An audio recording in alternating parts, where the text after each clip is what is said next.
Okay, thank you all for joining this episode here on the supports for the for the Clinical Innovation Award. And today I am delighted to be speaking to Dr. Eoin O'Cearbhaill, an Associate Professor in Biomedical Engineering at the UCD School of Mechanical and Materials Engineering. Eoin, thank you so much for coming on today. Thanks very much, Steve, for the opportunity to talk to you. Not at all. Yeah, generally, if you would mind, Eoin, would you introduce yourself? I'm afraid I'll probably butcher it, so I'll let you go.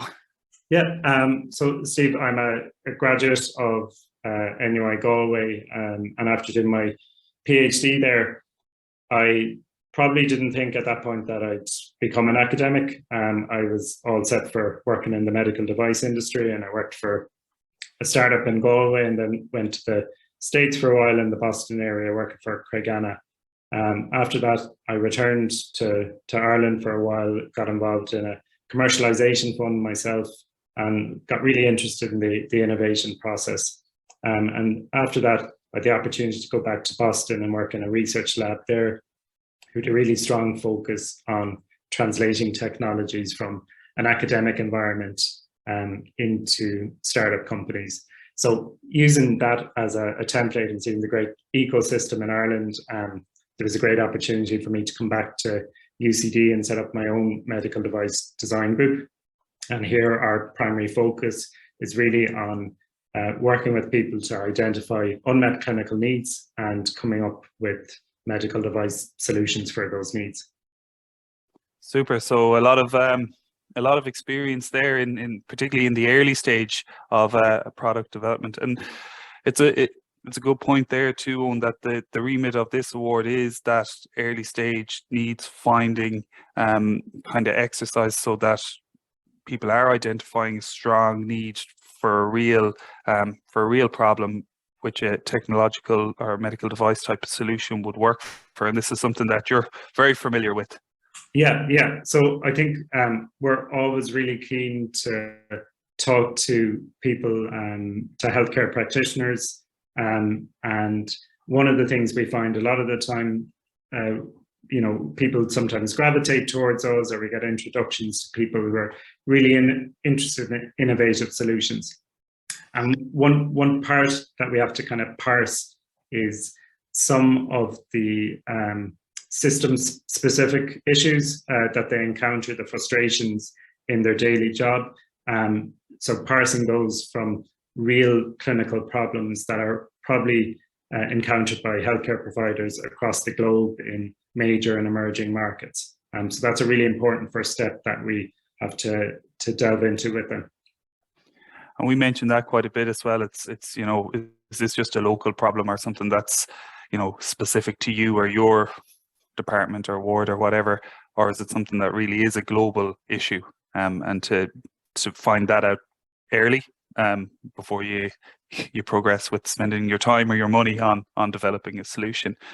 Eoin, you yourself have been involved in a ComFund directly, but also in a number of other ComFund projects since then. Would you care to talk about them and what makes a successful project, really around the process and that sort of stuff? So I think for all of these, really the key starting point for us is what the Clinical Innovation Awards is all about, and it's identifying that unmet clinical need. So for each of the ComFunds we've been involved in, we've worked with a healthcare practitioner, some people at consultant level, sometimes people at more junior level, and people then also from other disciplines. Then outside the hospital, we work with a dentist on a ComFund in the past. And really with those, no two projects are exactly the same. So we've had projects where the clinician is completely embedded in the process from the very beginning all the way through to a technical solution.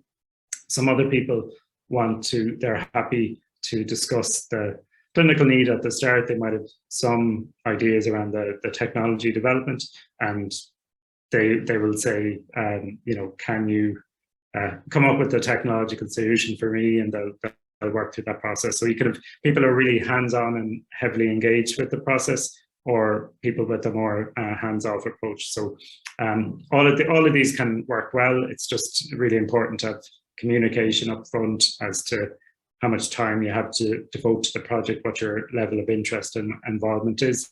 And then from our side, we also have to manage expectations. Sometimes someone has identified a clinical need and thought about a concept, and we've to help them understand how the medical device development process works. We can get early prototypes into their hands, but there is a development process that we have to follow. No, that's a really good point, because it isn't a short process. I mean, getting a prototype mocked up is, it is a piece of work in itself. However, getting that to a stage where it can be used in the healthcare setting has massive regulatory considerations that do have to be, I suppose, considered early on. You made a really good point there around you'll work with people, but it's important to understand their commitment or what their bandwidth is. And we've kind of spoken to a few people as well, and it is you're either, you don't have to be all in, but you do have to have some part in it and show that kind of commitment. I suppose that's it's good for people to know that it isn't all or nothing. There's kind of levels of it. And you made a point there as well, kind of around, I'll probably put words into your mouth here too, that people will come in with an idea of what they think the solution is, and it very well may not be that, that it turns into something different. And I suppose that's your expertise really in trying to tease that out. Is that a fair point? Yeah. So I think we definitely, when people come in with, a preconceived solution, we know they've been thinking about it a long time, and that definitely goes up on the board front and center. But it's something we'll go back and we'll challenge, and we'll go back to really trying to make sure we understand what the clinical need is and help validate that is the best solution. And what we find oftentimes as well is sometimes, with clinicians, they might have some concerns about having those initial conversations, and they may have a solution in mind, and they may be tentative in disclosing what that solution would be for obvious IP concerns. But really what we try and go back to is maybe steer the conversation more towards the clinical need, because we're at a stage now where we're not interested in developing technologies that don't have a chance of getting into the clinic and on the market. So it's really important that we understand the clinical need, and that there is a market out there for it. Without putting too fine a point on it, it's about having your homework done, making sure that it's, there's a real opportunity here before you commit any resources to it, or you link in with somebody else who you hope to commit their resources to it as well, such as yourself, Eoin. Yeah, and I'd say just on that, Steve, that's why the Clinical Innovation Awards and the follow-on Enterprise Ireland Feasibility Fund are so important.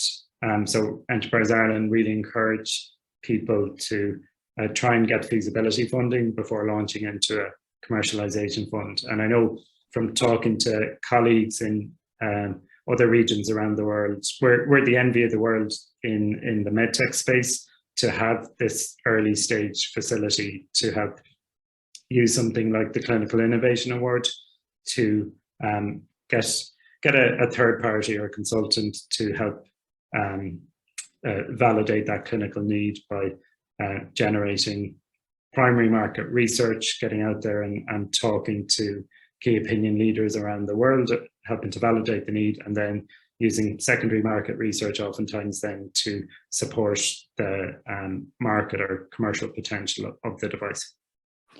And this is a common comment that comes through, that the kind of unique situation we have here in Ireland, where there is that real early support and continued supports that's launch into each other. They bridge all the way towards setting up a company should the market agree.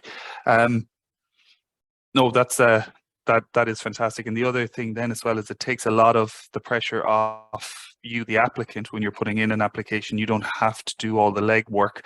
There's a consultant hired who they know what they're doing, and like you said, they know who's who in the space as well. So they'll speak to those key opinion leaders and get the right information to build a very decent report, hopefully, which will give you a yes or no without you having spent too much time. Yeah, I think, Steve, the same thing applies to the, I've seen the application form. It's not that heavily involved. I know a lot of clinicians can be really busy and it can be tough to find the time to do it. But when you mentioned there about not trying to do all the heavy lifting yourself, with people that engage with Nova UCD, our technology transfer office, and this can be in a non-committal way. So I think you can go talk to a technology transfer office. They'll put you in touch with the likes of me or academics who might be working in the areas you're interested in. We can help you pursue this Clinical Innovation Awards application. And then after that, there'll be opportunity to decide what's the best home for you if you progress with doing a feasibility fund award down the line. And that's a great point. We spoke with Fionnuala Brown. She's a commercialization executive for the TTO, or the Innovation Office in Galway, and Nova UCD would follow a similar sort of entry point. They want to meet you early, and they'll help you as best they can and link you up with the right people. Eoin, what advice would you give to people now who are, what other advice would you give to people who are looking at applying for this Clinical Innovation Award? Yeah, I would encourage them to get out there and talk to people. So we talked a little bit about that reticence, that you maybe have been thinking about this idea for hours and days and years, and going over it in your head, and it can feel a bit like it's your baby and you don't want to share it with the world. But I would say there's a very good network and circle of trust that can be established, and there's a lot of conversations that can have which don't compromise any intellectual property. So what we find, there's tons and tons of medical device patents out there. What you end up protecting are oftentimes very subtle differences between devices or methods and things like that. So there's loads of opportunities to have conversations, and I would also try and one of the key elements to success is getting a team together. So you're never going to do this by yourself. There's very few examples of people who've been able to, maybe privately outside the kind of university system here, to be able to you can need either substantial funds or a real background in the space to get something funded early, without going through, say, the commercialization fund route. The vast majority of the projects we encounter go through this university and Enterprise Ireland ecosystem. It's really well established, allows us to get a team together around the project and give your technology or your idea, or even if it's a clinical need at this stage, it gives us the best opportunity of finding the best solution that ends up getting to the clinic. Yeah, it is a super support, and like you said, if you come together early, you grow it the whole way through, then you have, you build that level of trust and you get that team in place, and you progress together then to a point. Yeah, and maybe just another point around Ireland is that it's a great ecosystem, and I think it's a great size in that we all know each other. So we're all really happy, say, in the university sector to provide advice. But if I think, somebody's interested in rehabilitation engineering or an area that my group doesn't specify in, I'll help make the context and set you up with the right people to talk to, whether it's locally or in different parts of Ireland.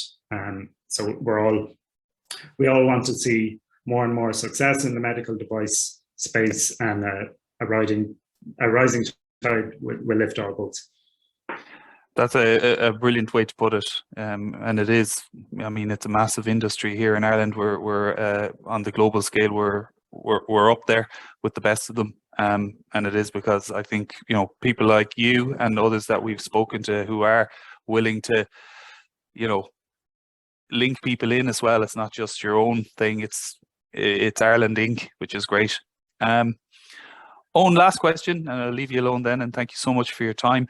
How should somebody approach you or another academic with an early stage idea? Yeah, so it's not, if you can spell my surname, it's not that hard to find me through a Google search, but I think a lot of the websites now as well are improving. So if you're looking for somebody with domain-specific expertise, you can use general search websites, you can use Google Scholar, or now in UCD, for example, we've a website, people.ucd.ie, and that will accept keyword searches. So if you're looking for some specific expertise, you can type in a word there, and it's quite a good search engine. It will throw back some academics with relevant expertise. Oh, that's fantastic. That's a great thing to have. Yeah, fair play. I suppose the other route too is if UCD is your local university or academic institution, you can reach out to Nova UCD there as well. And you know, if you're really early and you're unsure who to go to, those guys would have the expertise. And I should. Yeah, a recent project, I know you were talking to Cormac Farrelly, that project came about exactly through that way. So yeah, we find the technology transfer office, it's brilliant on after we get stuff funded and helping us implement things and protect intellectual property, but they're great as well at bringing those teams together and introducing people as well also. And we were lucky enough to speak to Cormac as well, so we have his video up there as well, an interview with Cormac around his, I suppose, his journey through clinical innovation / entrepreneurship. Owen, thank you so much for your time. Thanks, man, Steve. We really appreciate it. Great. Okay. Chat to you soon. Thanks very much. Take care. Okay.